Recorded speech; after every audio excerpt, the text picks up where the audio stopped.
I'm so excited to have on the show today Huw Newton-Hill. He's the Managing Director of Attensi. Attensi is a global leader in AI-driven game-based training solutions.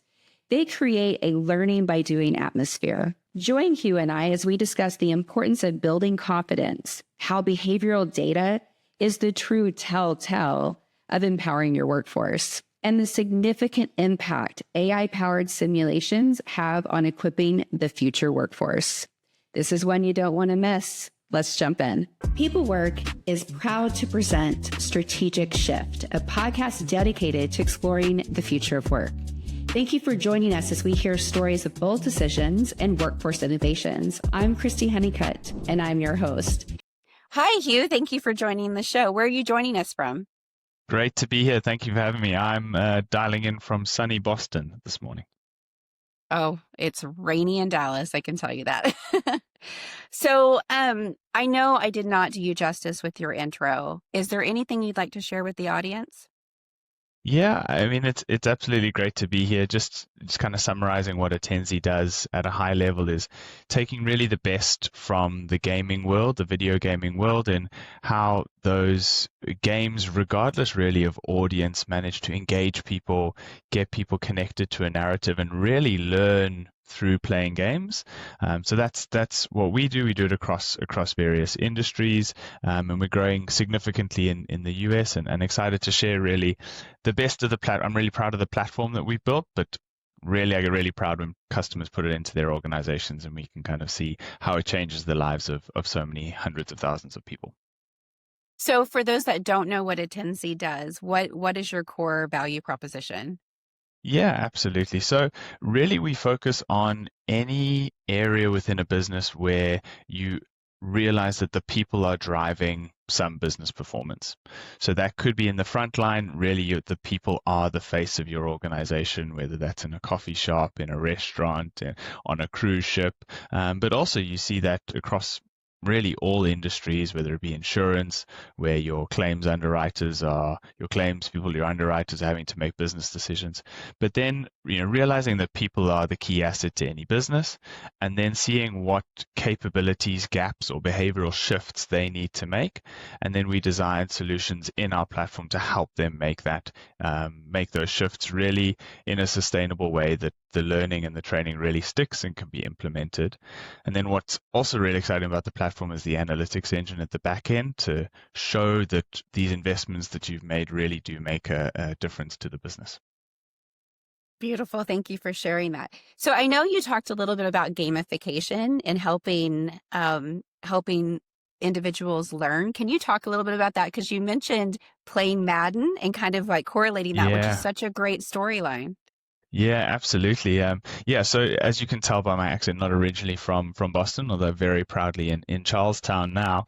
But when I moved across, I needed to learn how NFL works because I feel like that's part of being in the US and embracing the culture. But the way I went about learning it was playing Madden, as you said, and I didn't know how any of this worked, had no idea what a draft was. That was very unfamiliar to me. But as you get into the storyline, as you get into the characters, as you choose your team, as you play the role of a quarterback, watching for different lines and routes and making play goals, the next Sunday I was watching football, I was able to say, oh, it was an interesting move the tight end made. And I'm like, where did that come from? How did I know what a tight end was? Like I didn't study anything, but through playing this game, I was able to learn. And it's really amazing how much complexity you can pick up through that. Like no one taught me about the different types of rushing plays you can make, but you just learn it through exposure. And that's the environment that we want people to learn in a corporate world. So how can we make sure that we're translating all those elements of narrative, of motivation, of the challenge, the failure, and the overcoming that failure and building that confidence? How do we translate that into the corporate world is what we've been passionate about for the last 12 years. That's beautifully said too. And I think that when we do make it more gamification and fun, it sticks with you longer. Do you have any examples or case studies that you can call that you guys have done? Yeah, absolutely. And there's an interesting conundrum we face, and we have a lot of discussion around this back and forth with gamification versus game-based learning, because for us, we've I think gamification has been around for a very, very long time, and people have done gamification really, really well. And like Duolingo would be the great example of gamification within education learning. And there have been lots of other companies that have tried to do gamification in education learning that have just failed. And I would say what makes them stand out is the whole experience feels and plays like a game. And there's a narrative. It's not just taking, if you're familiar with the learning world, the standard e-learning course, and say, hey, now you completed this e-learning course, we'll give you a star. It's not the same thing. You know, if you've experienced Duolingo, it feels fundamentally different and plays like a game. So that's an important distinction for us to think about and talk about. And if you are evaluating doing anything within this world, I would really cause you to lean into game mechanics as opposed to just the gamification of points and stars. But we've seen a whole host of examples. You know, we do a lot of work with Circle K across the world. We train their frontline employees, but we also train their store managers. And the store manager training is really interesting when you think about that role. I mean, it's so critical to that business. They're doing the hiring, they're doing the firing, they're managing standards on the shop floor. And those people typically come from the floor themselves. You know, they were the cashiers, they were doing checkout, they were cleaning up. But as they progress in their careers, they've been able to come into a leadership role. Now, how do we train those thousands of people to be great store leaders at scale and cost effectively? Well, you can recreate a Circle K store and you can say, well, these are the 10 most common challenges that someone faces when they first become a manager. You know, it's how do you have the right performance conversations? How do you ensure that standards are set in the correct way? How do you do that while also being friendly to guests that come in, and how do you prioritize the two? Well, we built a game essentially to conceptualize that whole conundrum of that store manager role, that people can go in and they play. They do it in bite-sized chunks. This is not hours worth of training. You know, they play it in 2 or 3 minute increments. As they learn how to be the best store manager, their scores naturally go up. There might be some roadblocks along the way where they're faced with something they haven't seen before. But because they are acting that role out in an engaging, narrative-driven way, they're building confidence. And we've seen that in the results, both in how people engage with the training itself, but also in the likes of, I can't share too many details, but in the likes of sales and in the likes of retention, when you look at it on the stores that trained the most versus those that didn't train as much. I love what you said about confidence, because that is such a power word, right? And I love that you're instilling confidence in individuals so they can thrive, and then their organization can thrive. So just curious, how are you keeping the tech human-centric? I mean, I know that the outcome is confidence and better performing people in stores. How do you keep that human-centric? It's a great concept. I think there are two big parts to it, and you could break it down in many ways, but let's tackle with two. The one is the tech itself, and I think we do that really, really well because so many of our developers come from the gaming industry, from the video game industry. They know how to build user journeys that take people that don't need training on the training, if you know what I mean. Like when you wake up, when you first play a video game for the first time, there might be a short tutorial, but it's not an overwhelming amount of onboarding into the game. So the whole product suite is designed in a way that you're taking things step by step as you get into that experience. And it's a very, very simple, intuitive interface. And really, I mean, compared to a lot of traditional learning experiences, it's really, really awesome. It's like B2C grade, if you think about that concept. So we see that a lot for end users, but then also for people administrating or creating the content. Similarly, it needs to be that easy on-ramp, building skills and building confidence over time in our products. The second piece, which is also really key for any human-centric tech, is that you make sure that it works on the environment in which they operate. And the Circle K example, they have stores all across the states. So you could put the highest end large file tech, fantastic solution with high definition characters, all of the all the great tech that's available, and it might work for a in city store for a 23-year-old who has the latest iPhone, but really what you need it to do is to work for everyone. So we design the tech in such a way, and we go through a rigorous testing process, particularly in the initial. Once you've worked with Attensi, for the first 3 months, we know what environment you work within, and then it's kind of configured to that. But definitely in that first launch, making sure that the tech that's set up works within that environment. Funnily enough, we're working with an oil change company now. Really interesting industry, stuff that I wouldn't have too much experience outside of Attensi. And they thought that they were going to launch on tablets.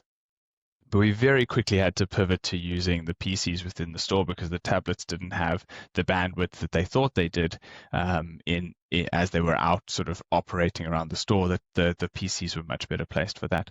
So again, being able to make that pivot from a tech point of view is something that we've had to do over and over again, and having a cross-platform modality is really, really great for that.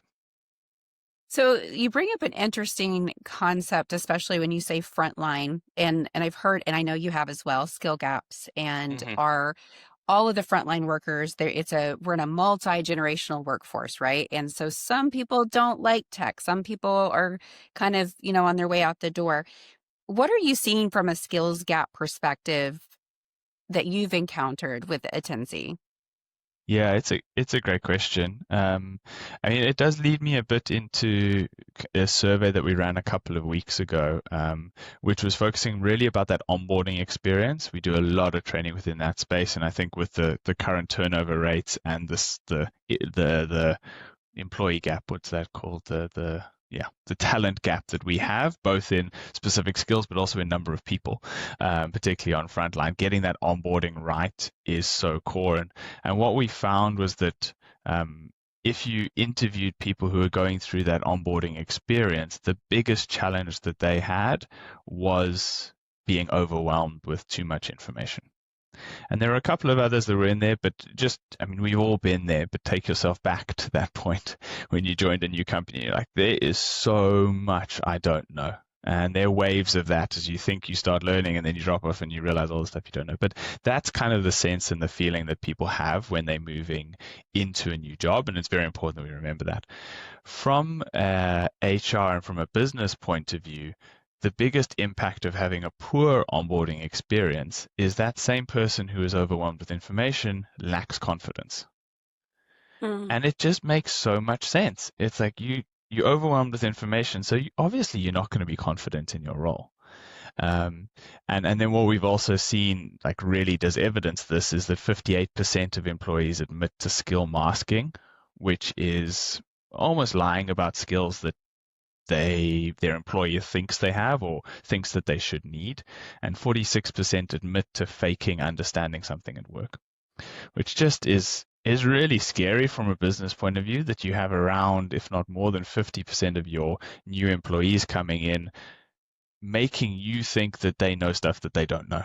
That's a business risk. That's a real business risk. And it also is just so unfortunate for those people coming in that they put in that position that they feel like they need to do that. It's such a place of lack of psychological safety, right? Like that's the basis of being able to, own up for what you don't know and what you do know. And I think what we're really trying to encourage, and what I really hope people take from this moving forward, is designing your onboarding, and onboarding in particular, but also any other program, to build confidence. Like design for confidence first, as opposed to this is all the information that you need to know in order to do that role holistically. Like much rather get them confident in the 80% or even the 60% of what they need to do, and the rest they'll build over time. But it builds that psychological safety, which will allow people to admit that they don't know something or ask to build a new skill that they might need to. I think that is so beautifully stated. And again, you're keeping it human-centric and really focused on the individual, which is just incredible. This episode is sponsored by PeopleWork. PeopleWork is reimagining how people connect to work by focusing on skills, not resumes. The platform brings together employers, educators, and job seekers to create clearer pathways from learning to real employment. Whether it's hiring, workforce development, or career mobility, PeopleWork helps organizations make smarter, more human workforce decisions. Explore more at peoplework.com. Now, back to the episode. So let me ask you a question, because I know that there are some common pitfalls that we're seeing in organizations facing their approach to the future of work. What have you seen, and what advice do you have for organizations out there to kind of avoid these mistakes? Yeah, I think there are a couple. I'll start with one is going back to a bit of science. I'm lucky enough to spend some time with some learning scientists and learning nerds, and I'm close to that field. I wouldn't claim to be one just yet, but there's lots of models and scientific evidence around how humans learn and how humans develop, and that hasn't changed. So get close to that. Gen AI hasn't changed that. It's definitely augmented and sped up certain components of it. And one model that sticks with us, it's kind of the core that we design around, is the combi model of behavior change. Essentially, that's what we're aiming to drive at. That's how we have an impact within businesses, is people change the way that they behave. They might have built a new skill that allows them to do something differently, but that's still changing behavior. And that combi model has 3 different areas. So it's capability or knowledge, which I'd say 90% of people typically focus on. What does that person need to know? What did they not know? And what do we need to teach them? The second part is practice. So people need to be practicing in order to change their behavior. They need to be building that confidence. And then the third element is motivation. And that's the one that people probably forget about 90% of the time. Why is this person actually going to change their behavior? Part of that you can solve if you're thinking about designing learning or onboarding. Part of that you can solve for in your design. So building narrative, building in game mechanics that engage people in a very, very different way, that have that challenge and mastery dynamic that keeps people coming back. But part of it also extends beyond the onboarding itself. Like, what's the incentive for someone to build these new skills? Is their manager going to be appraised of them so that they can monitor and evaluate their performance? Are they going to be monetarily incentivized to do that? So it's a holistic measure around motivation, but it needs to be there for you to be able to see behavior change. Wonderful. So you talked a little bit, that was a lot of nuggets in one statement. But you bring me to my next question, which is around data and behavioral data. So I'm a little bit of a geek, and I love to be futuristic and think about what's next. But I think that that's more impactful when you look at data from what's happened. So what are you guys seeing as far as behavioral data and how that's impacting the future of work? And then again, what do you predict? Like, how is that going to help us change?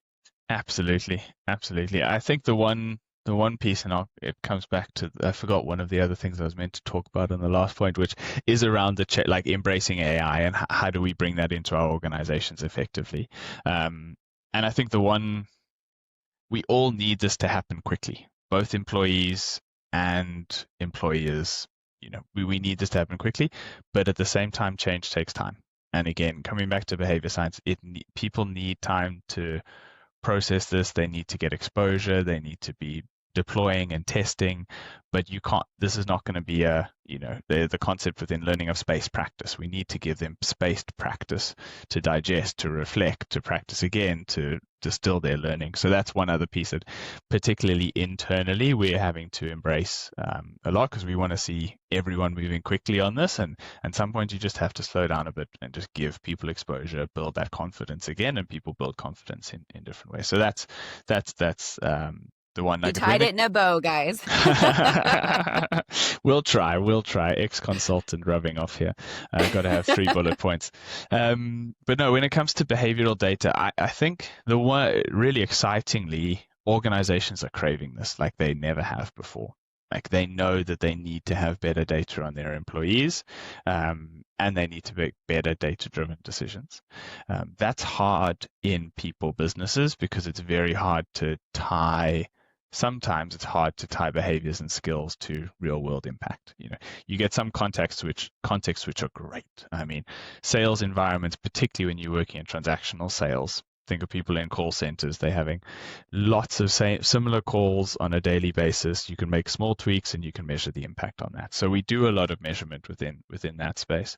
But I think what's interesting about the COM-B model is all of those measures of capability or knowledge and capability, practice and motivation can be measured through quantitative, qualitative data. So like survey results, not real ways. So all of that. So when we think about measuring that element, we measure it holistically. So we'll take survey results, both from employees, from their managers. We also take in-game data. So how many times have people repeated, how have they closed knowledge gaps, where are areas that they struggled, which now they've been able to overcome, all of that in-game data, and then combining that in addition with business performance data where you can, as I said, contact center, that becomes more easy. Some work in consulting, if you're training managing directors on making $1 million sales, you have that data, but it's sometimes quite hard to correlate that to a specific intervention. But I think across the board, and we've spoken about this for a very, very long time, is getting started, like picking something that you can measure and measure it. And after that, you'll see where you are, you'll get a reality check. But you can build off that. Either it's very successful and you can build and you can do more and there'll be appetite within the business to do more, or it won't turn out successfully and then, hey, you need to pivot and you need to do something differently. But I'm really excited about the space. I think one thing that's super interesting for us as we think about our technology and how it bleeds into the future of work is around AI, skill credentialing and skills verification. So there are some great platforms out there that do that at the moment, but you're still assessing a skill through a multiple choice question. And I saw a great example the other day. I won't say who it was, but they were assessing effective communication through a 3-question multiple choice question. Like, really? Can you assess effective communication through 3 multiple choice questions?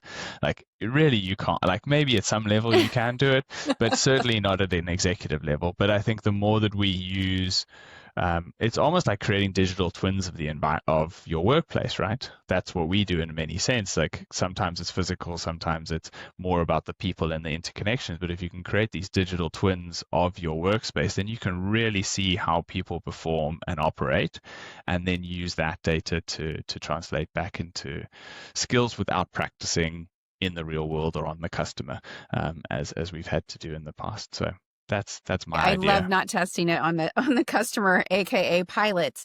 Yes. So it was interesting what you were sharing about the data, and one thing you said that I want to bring back is you said just start, because I do think that we get analysis paralysis and we don't know where to start. Totally. So my question for you would be, Hugh, where do you recommend, like in your experience, what would be your top consultant 3 buckets that you'd recommend an organization look at to start measuring? You just need one, and it's the business priority. It's like distill the business priority and try measure there. Like that's, I'd say, sometimes you can't get the top priority, but at least, there should be one of the top 3 priorities that you can measure in and get creative around, because then you'll get the attention of the whole organization.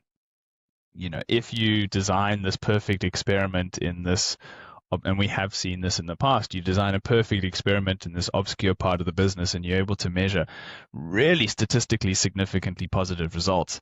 People are like, well, that's great that it happened in country ABC or this part of the business, but that's not where we're going. Like, this is the part of the business that matters. So start with that part of the business and then measure what you can with the top priority. You make me think of, if a tree falls in the wood and you don't hear it, did it really fall? Kind of a situation. Yeah, exactly that. And it's something we have to fight all the time, because that is the easier place to get the perfect experiment and to get all the data and get all the participants, and it's not risky because it's not important. But you don't want to test there. You want to be able to measure at the front end of the business. You're going to do it, be bold and do it, I think. But yeah, so 100%. Based on your insight and what you guys have been doing, what do you skills do you believe are going to be critical in the future of work in the next 5 to 10 years? Great question. And I think I don't know if this is a contrarian view, but I don't think they're different to what they were 10 years ago. We had this interesting moment 18 months ago, middle of the AI hype, if we're not at the top of it now, but AI hype, really people thinking about how the hell is this going to change work, and we're talking about exactly this question, like what are the skills that are going to be important. And I went back to a World Economic Forum study, I think it was in 2016, where it laid out like the core future skills, and the skills we were discussing there were the same ones there in 2016. So for me, it's about problem solving is always going to be top. I think there's something about resilience, and then it is in the human connection skills, like how are you able to motivate, to read people, to be able to move people forward, because that's going to become even more important as the tech kind of sorts itself out and we live in this world where agents are speaking to agents. It's going to be about how do you move people. So I think that I'm a big proponent of the people skills, and we need a better way to practice those, because at the moment we don't have a great way to do it. I mean, I mentioned earlier, we're living in a multi-generational workforce. And so I sit in the middle of aging parents and children in their 30s, right? And it's very funny, the communication between, I remember when a text was a very personal thing, and now you get a text asking if you can text, right? Yeah. Or used to, you get a text asking if you could take a call. And so like just our basic way that we communicate with each other is all over the place. And I'm managing, 5 different social sites with inboxes coming in and trying to make sure. And it's important for me that I respond to everybody because I'm a big communicator. But we're living in such a, like, we're living in the Jetsons, like the cartoon, the Jetsons. We're here. Yeah, it's crazy. What would you say? What would be your top 3 skills? My number 1 is going to be communication. Okay. Yeah. People centric, because even with all of the tech that we have out there, you got to be able to communicate with each other at the end of the day, right? Heck, with yourself too. Yeah. Yeah. But everyone's using. So I did play a game the other day with Chatbot GPT, and I asked it based on my queries, how would you describe me? Yeah. Yeah. Yeah, it was very interesting what it came back with. If you haven't done that exercise, I would highly recommend that you ask it how it describes you. And I would also chatbot GPT yourself and see what comes up. Hugh, I'm going to let you know I chatbot GPT'd you. That's fine. It's almost an expectation nowadays. Well, someone was, I don't remember who I was speaking with. It might have been someone from the learning department at Cornell, but we were talking about how the searches on Google have gone down and the searches on chat have increased. And so it's already showing that adoption of like new and curiosity. Yeah, 100%. Yeah, and trust, which is crazy a little bit because it's not been around that long, but we do have a lot of trust in it. So well, hopefully that continues to be validated, and we're okay with that. I hope so too. This has been a really wonderful interview. So I'm gonna ask you here, if you had to make one really bold, futuristic, like prediction about the future of work, what do you think it is? That's a great question. I do think there's, and I alluded to it a bit in the last little segment, but around these digital twins of work. And I don't think that they're going to be complete in that you're completely modeled, the whole of Walmart and you'll have a digital twin of Walmart. But I do think you'll have more and more test environments. And we're already seeing that a lot sort of in the engineering and the building space of building the digital twin and seeing how it interacts and testing on that. And we see it in supply chains. You build digital twin of supply chains and you have supply chain shocks and you see how that works out. But I do think we'll start to see that within the people side of the world. Can we build a digital twin of our organization? And what happens if we change certain policies, if we ask people to interact in different ways? I think that will become a very interesting way of modeling and testing and hopefully getting better at how we manage and lead large organizations. There's one company called Artificial Societies, and I'm not an investor or anything, but they do this to a certain extent, but their use case is for like testing marketing collateral. So can you test marketing messaging? Can you test ads? And we've done this, for a long period of time with focus groups and all of that. But can you create this is their thing, an artificial society that goes and does that. And I think we'll do that within our workforces that'll allow us to kind of simulate and future-proof the workforce at a holistic level quite impressively. That is a really great prediction. And I feel like we've been watching movies of what's about to happen. I don't know about you, but I'm a big movie watcher, and I'll go back and go, that's happening in real life. And it's a movie that was filmed 10 years ago. The one anecdote about me, not to get too personal, is I do love watching movies, but I can never remember them. So I'm a great person to watch movies with because every movie is like brand new to me. Well, for me, Nice. I usually fall asleep in the first. I'm not real good about sitting still. So when I do sit still, I tend to knock out. Yeah, fair enough. But I still Totally think get I that. take it in, Yeah, there's part of that, Yeah. I'm sure.